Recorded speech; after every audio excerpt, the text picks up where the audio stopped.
Aí, rapaziada, agora eu vou mostrar pra vocês a dificuldade que tá de pegar essa moto aqui, ó. Primeira partida do dia, hein?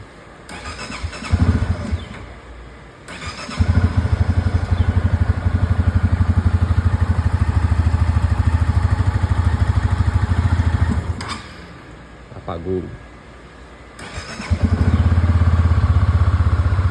Agora vai, hein? Agora o giro foi alto. Vocês estão vendo que o giro tá... Quando você dá a primeira partida, ela tá com o giro muito baixo. Não sei se não tá mandando gasolina suficiente. Não sei se essa gasolina aí eu coloquei na beira da estrada. Tem gente que fala que é vela também. Agora foi.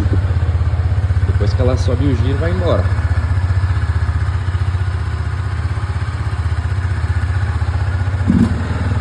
Ó.